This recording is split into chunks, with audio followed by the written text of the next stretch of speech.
Call the April meeting to order. This particular time, item number 2 is a public comment session. See no one here. Let's move on to item number 3, which is the approval of minutes of our prior meeting.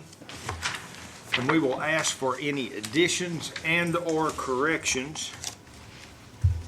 And if there are none, I'm gonna, like I say, I'm Gonna look to the gonna right. be looking to the right here tonight. It's not that I don't like you guys, but I'm gonna be looking to the right here and saying, could I have a motion and a second for approval of the minutes, please? So moved. Second. Have a motion second. All those in favor say aye. Aye. Any opposed by like sign. Let's move on to item number 4. We've all had the opportunity to review the vouchers. And are there any additions and/or corrections? I have one question. I saw where we had Rose Septic Service, emergency pumping. Yes, I sir. didn't know if that was ACWA or what had happened. Or is that down there? That is back during the heavy rainfall periods that we Okay. had in That's- January. that's- And it just shows up on a Okay.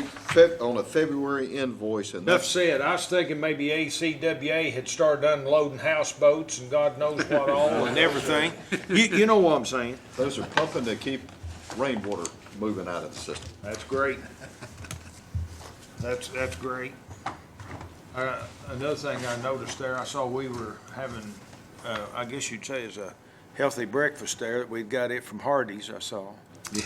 Yeah. We got, hey, you know, it's kind of like my, That past Dudley, he's the wellness Yeah, inspector. they wouldn't have got that by me, Mr. Chairman.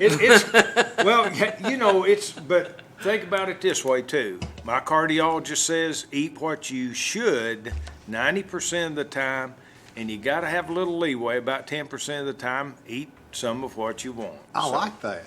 I like okay. that philosophy. All right. Sorry, little levity there. Any other additions, comments?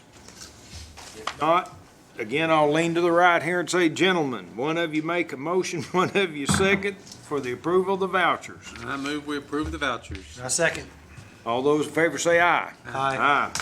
Let's move on to item number 5. Let's call on Mr. Fagan. I am gonna look to the left this time and say, Mr. Fagan, could you bring us up to date on our monthly reports? Thank you, Mr. Chairman. For the month of February, we have, in the electric department, had a net income of $322,000.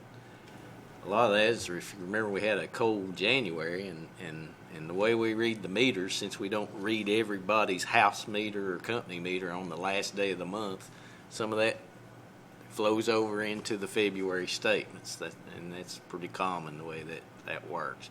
Now, we have the capability to read everybody's meter every day, and we do, but we bill them based on where they live, and that's for logistical purposes, because just like Jim, you wouldn't want every one of your customers coming in on the 5th of the month. You already have enough of them, I'm sure, to buy all their prescriptions, so we spread them out so that we balance the traffic at the counter. So, but the month was good. You know, you figure you're 8 months in, which is 2/3, which is 67%. And if you look down this budget line, those numbers are holding pretty true. It was a good month. Now we're still 165,000 behind the forecast of what we expected. I mentioned every month we had the substation painting, which was 110,000 that we actually had budgeted for last year that flowed into this year. So that's part of that, and the rest of that is just some odds and ends.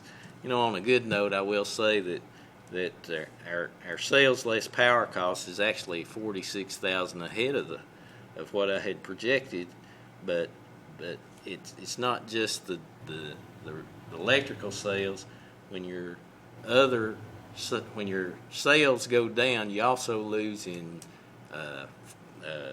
late fees and things like that. So those are down quite a bit from prior years and what we'd expected.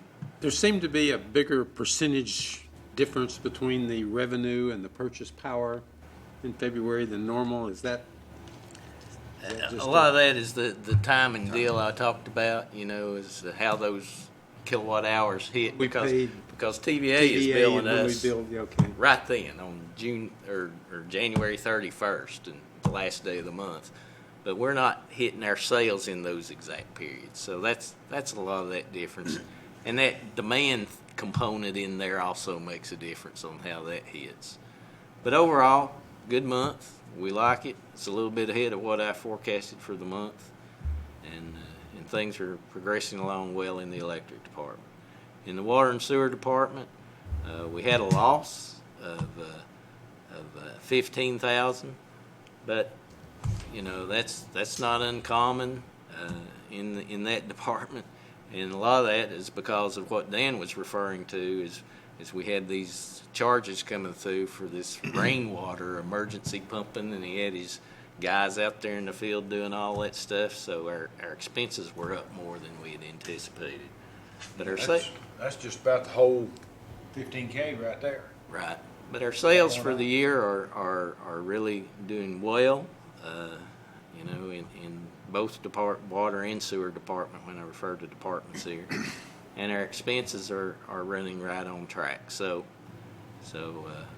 overall, the water and sewer department is 132,000 ahead of the forecast, so we'll never complain about that.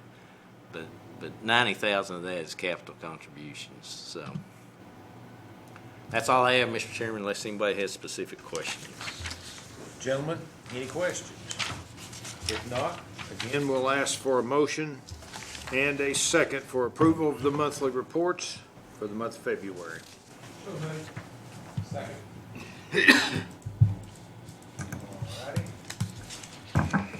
Next is our project status reports. And as is the customary procedure, we will start with the electric. And Ernie, I'll turn it over to you. Thank you, Mr. Chairman. Quite busy, a lot of things, a lot of balls in the air in the electric department. As you see, we have 5 active projects. Our substation project at Claxton is moving along very well. Ronnie Hahn is doing an excellent job over there for us. We're saving a lot of money. We used to have to contract all that work out to third-party vendors. But Ronnie is so gifted and has so much experience that he's able to head that up for us, and he's really just an asset. Blockhouse Valley, about 85% complete. We have most of our new wire in the air. We're going to begin tearing out, and we still look to be on target for completion in May. Mr. Madison's not here, so it must be going okay. Well, now, he's on Island Ford, Well, you know, but Mr. Beatty, Share, since you brought that up, share what I found out earlier. we, when we went out there, and we're actually now cutting, and we're trying to transfer the lines and everything else, in an overabundance of effort to try to work with our customers. Instead of taking the 2 trees down, and we thought we would have to, we were able to do it with 1 tree. This was the Madison on Island Ford? Oh, okay. Well, good. Retribution, I don't believe. Appropriate word. Right. we're about 60% complete with our bad poles. We have about 90 more to go. Again, we pay that by the job, so even though they're targeted to be complete in June, they don't have to be, and there's not a penalty for that. We're not having to pay any more. We would like to get them changed out, though, so they don't fall in the middle of the night. HVAC, that is a project that's right around the corner here. We're going to be down just a little while. Gonna have to dress lightly and have a few fans going, but hopefully that will be an expeditious cutover for the main office. Our Island Ford job, Danny McClure and his crew are doing a superb job up there, constructing that line, and it's on schedule, on target. I'll be happy to answer any questions that you have on electric. Are there any questions? All right, then let's move on to the status report for water and sewer. Mr. Hawkins. Thank you, Mr. Chairman. The Greenwood Drive Sewer Project, the sewer main extension is now complete, on budget and on time. The city of Clinton has elected to replace some of the curbs along Greenwood Drive along with our construction, since we're in the area and we're going to overlay that entire road anyway. So they're replacing some curbs, and then we'll come back in later and mill the road on both sides and overlay that whole street. So that's going to wind up with a very good looking street. But that's, as far as a sewer main extension, that is 100% complete. All right, that sounds great. All righty.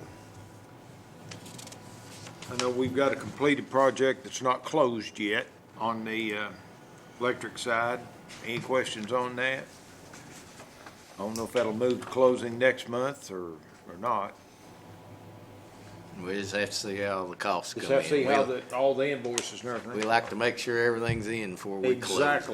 Exactly. Certainly understand Looks that. like is it gonna be?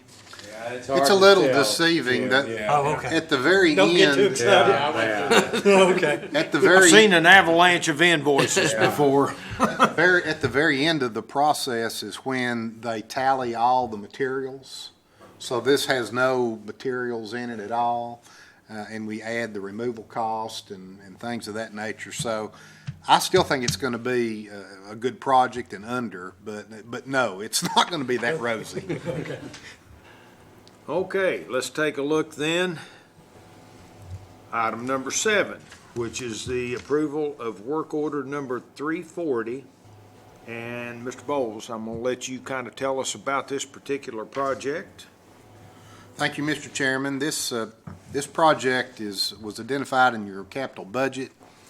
We originally had it earmarked at $85,000. However, after a little more engineering, we identified an area that was immediately adjacent to this, the target of our project, that needed some correction while we were there, and this just makes sense to do it at the same time. So that's added about $45,000 to the total cost of the work order.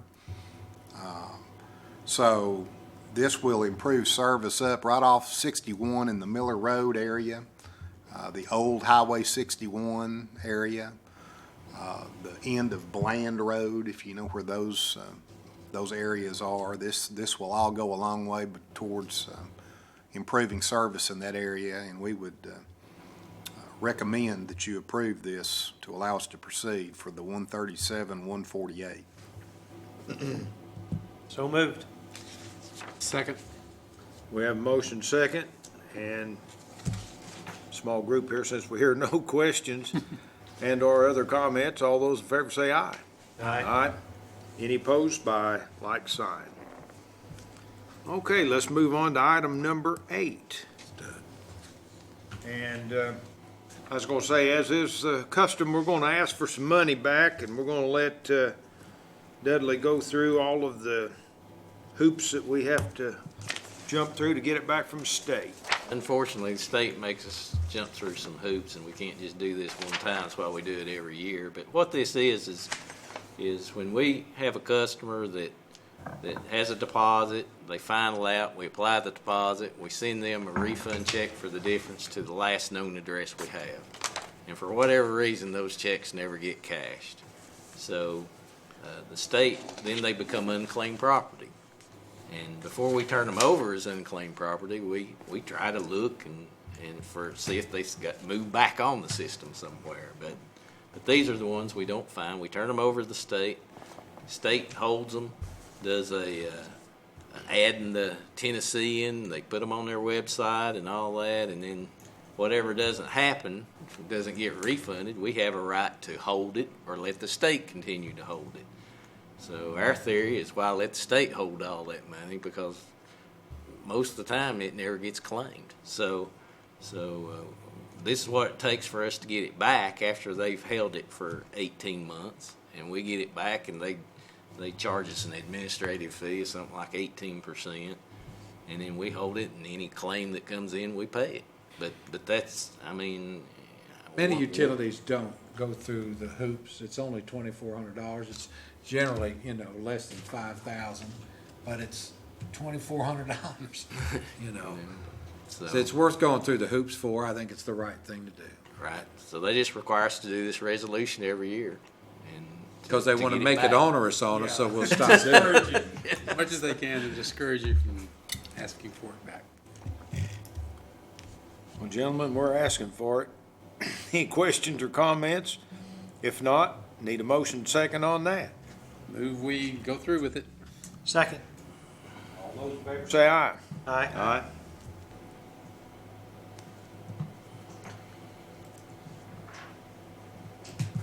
I'm gonna sign a couple places. I'm gonna send it on down then to you. And, let's move on to item number 9. That's the review of nonprofit request. We have two, one from the Clinton Lions Club for $100, and we have been, traditionally, we have been supporting that, which I intend to do again without, Is that Charlie Line? that is, it is. That's not Charlie Line. And also, we supported last year and really the year before, the Friends of New River, their fall festival is trying to restore Rosedale School building. They ask us for a contribution, and since that's a community that we don't have an opportunity to help very much, we'd like to do that, so we're looking at without direction, additional direction from the board, it's my intention to make a $100 contribution towards that also. So, I'll do that unless I hear different from you all. Other business, if that's all right, Mr. Chairman. So that's the last. Okay, let's move on to item number 10, which is other business.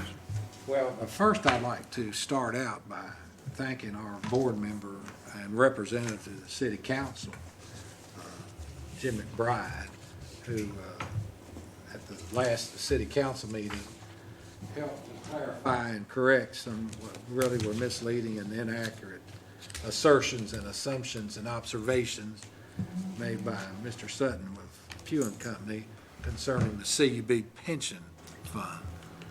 This was important to do, not only for the comfort of city council, but also, I mean, as a result of that meeting, we had an employee come in and concerned about the retirement program that thought it was in trouble.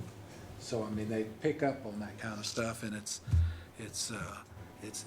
very disconcerting, and all because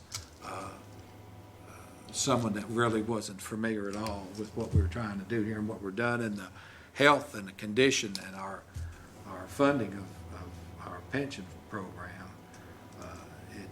It just is unfortunate that had to go on, and Jim went way above and beyond, researching on his own to help clarify and correct, and he brought that to the council, and I'm sure he's had conversations with them about that to help them. So I believe all the dust and the mud has settled, and there's clarity on that, and we appreciate that. The city sends you as an emissary from them, and we quite frankly look at you as we're sending you as an emissary to them. It's a different. Dudley, and I wanted him to take a second. I really forgot to tell you again, Dudley, because Dudley has worked hard, as we do in everything, to continually look at what we do to try to improve that. And one area where we made significant strides to the benefit of our customers is to work a way to where we can provide an opportunity for them to pay their utility bill with a credit card. And that was a difficult balance because we wanted to provide that convenience without providing an additional cost, which would be borne by our ratepayers if we tried to absorb the fees that are associated with that. So how do you do that? And one of the ways that we worked out to do that is with where they can do it even by phone or whatever. If they want to pay by credit card, that the credit card company charges them a fee. And we don't make any money off of that. We charge them the exact fee that the credit card company charges us. So in an effort to minimize that, Dudley has worked really hard with the company, and why don't you share with them how that's Okay. gonna go, Betty? We've been with a company called HP, Hewlett Packard, and they were originally EDS. They started off with a $4.95 customer charge, service fee they call it, to take credit card payments. A few years later, they reduced it to $3.95 that the customer has to pay, and it's a convenience fee. And the reason we don't want to take them, just like Greg said, and I know you understand this, Jim, is when people can use a credit card and get cash back bonuses and Sky Miles and everything else, they're going to do that. And those fees, credit card fees, can be quite substantial. In my small business, it's about $1,600 a month. Yeah, which is So, substantial. and my average ticket price is not going to be what the average ticket price is here. Right. Because while prescriptions are very expensive, it's nothing like paying a month's worth of utility bill. Right. So And they're paying co-pays a lot of times too, Yeah, so- which is greatly So reduced. I can't imagine what those fees would be. So if we here. open that door, It's close to 20 you can grand a imagine year, what it Jim. would be. It'd be awful. And think of it this way, and if you read Visa, MasterCard rules, you can't, if you take them, you can't deny anybody. Now, we've got big industries out here with hundreds of thousands of dollar monthly bills, and they would love to throw that credit card down there and get cash back bonuses and Sky Miles and things. And we're just not going to open that door. It wouldn't make sense on a $100,000 bill to pay a credit card company $2,000 a month, $24,000 a year to take that one customer's bill for a year. So we're not going to open that door. So we continue to use this service fee model, and there's a company that's really aggressive that's trying to get into the CSA, and CSA has approved them, and they're getting in with TVPPA, and they wanted somebody to take the lead and take these payments for them, because if they can get one of us, and especially if it's a good one like Clinton is, saying, "Oh, these guys are great," then that's going to start opening the door for more. So, as Greg always says, when you're early, you get the free floor mats, and that's what we try to do. We try to get the free floor mats. So we worked a deal, and the customers, instead of paying $3.95, will pay $3.10. So it saves them that 85 cents. And whereas if they pay online with a check and CUB absorbs that fee, we were paying a $1.55 per transaction on those, and we've got that down to 75 cents per transaction. So the CUB itself will save $23,000 a year, and the customers will save $37,000 a year. Based on current usage, and that's only gonna go up, Right. so. So it's about a $60,000 a year savings. Plus, right now, we can't take them at the front counter. We're going to be able to work that out where the girls can take them at the front counter. They'll still have to pay the service fee, the convenience fee, but we'll be able to do that, which makes a lot more sense than telling them they have to walk over there and use a phone and dial it in and then give us a number. So, but this company does all the interfacing with CSA and everything. It's not just the merchant fees included in that. It's the interfacing, the model. They're going to work with Acceleron, which is our prepaid group. It's got to be real-time posting for us, because when a customer makes a payment at 8 o'clock at night, we need it to post so it turns that meter back on if it's off. So all that they're going to make happen, and we save money in doing it. So it's a great deal for us and our customers. Is there any offset for bad checks or late payments or stuff like that you get from the convenience of people being able to pay with credit card? Oh, I'm sure. I mean, if grandma's got a credit card, that keeps the lights on, Yeah. you know, and so it does. It helps us. But, you know, sometimes credit cards come back too. And just like with checks, you know, they can say, that wasn't me. And as a consumer, you're protected with credit cards, so that's the right thing. In fact, I had a credit card stolen today. You know, somebody got my information, so that can happen. But overall, we benefit by taking credit cards. CUB does. And for those customers that feel like they need to use it, and some feel like it's worth the $310 because they feel like they're getting more in cash back than it cost them. Do you take all credit cards, American Nope. Express, or just Nope, Visa? just Visa, MasterCard, Discover. Let's go, yeah. American Amex is Different a whole animal. nother level of fee. They're a different So- animal, So it would jack that $310 up because the company's got to make a margin to pay for it all. So Really appreciate Dudley working hard to get that. It's a plus to our customers, it's a plus to our bottom line too. Sure. Last week, I was asked, and I did, speak at the TVA Economic Developers Forum in Nashville. It lasted 2 days. I spoke each day to a group. There were well over 200 represented local economic development advisors, like our Tim Thompson was there, and others were at the forum.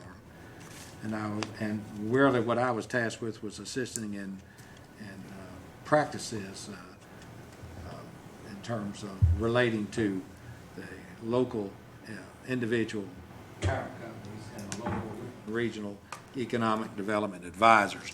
How can,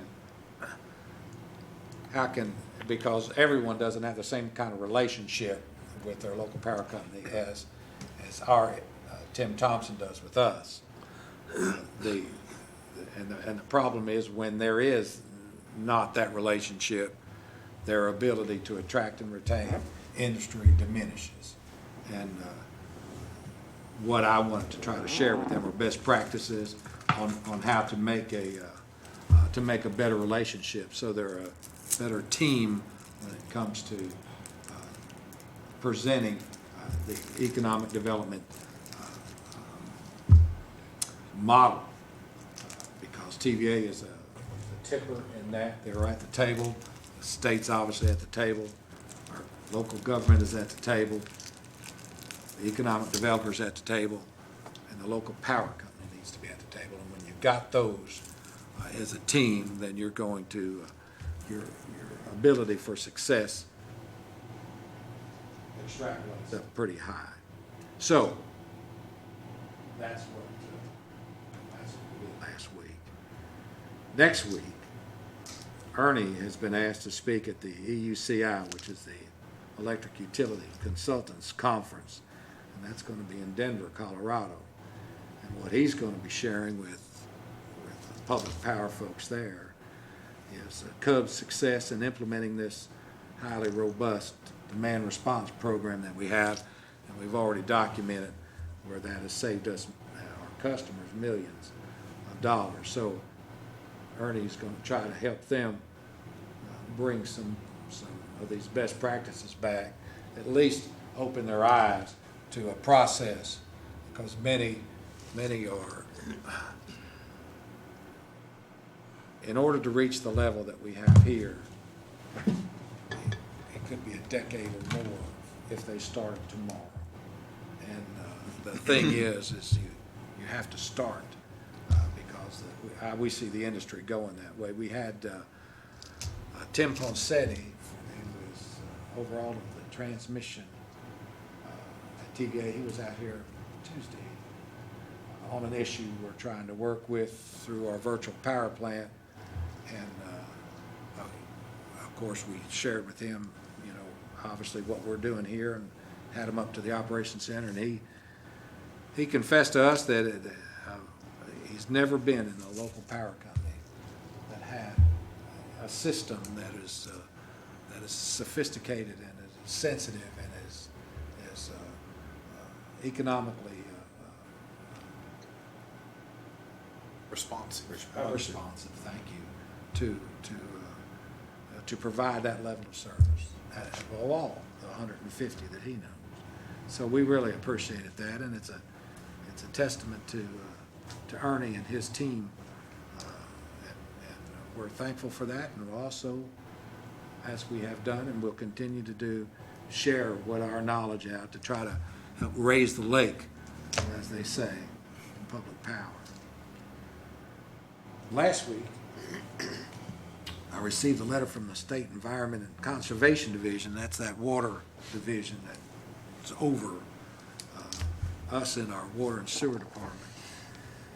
And in February, they did a 2-day sanitary survey, which was February the 17th and 18th. And they inspected our operational performance and did an on-site inspection of the water treatment and distribution system. And I'm very proud to report that this exhaustive inspection revealed 0 deficiencies. So and I've got it on your board book. You can, I mean, it's a lot of pages, but and you can see where we're graded and tested in each individual category. But there was a possible 599 points. And out of that 599, we received 599. So that's a numerical score of 100%. So we are very proud of that, you know, with so many sister utilities struggle with perfection. And I just told Dan that the good news is he can only go down from here. I would think that's almost unheard of. Has anybody else gotten 100%? Well, you know, we have, I mean, it's not like they ever share those scores, you know, but no, I don't know. I mean, I don't know of anyone, but that doesn't mean it's not possible, but I find it very surprising, given the fact that all the utilities I know are under TDEC orders for deficiency. That's what I was fixing to say. So I'm thinking that. $5.99 out of $5.99 is just, Yeah. I mean, you'd think there'd be something in there. It is, it continues, folks, I'm telling you the truth. It continues to validate, externally validate, that we are an exceptional utility here. We provide exceptional service. Our rates are exceptional. The service we provide, the quality of service that we provide is exceptional. And that's not a mistake, and it's not an accident. And it goes down to the 140 people that work here, you know, represented by those here that you see today, and everybody under them. We work really hard to get quality people. We pay them well, and we keep as many as we can, and we have we have it to where hopefully we're growing future leaders for this company, and we try to show them what we believe is the best way to run a utility, and it is. We see that by the results of what we do. So, thanks to Dudley for a great job on the credit cards, and thanks to Ernie for not only saving us millions of dollars, but also being in a position to share that good information. And thanks to Dan, which got 599 out of 599. So hey, we just can't do any better than that. What was the score in 2013? We had 100%. We had a 97%. So we picked up the 3% to make it 0.0. That's impressive, I think. Thank you. Next month, we have our budget. Our fellows are already, every one of them have already gotten the word to reduce it.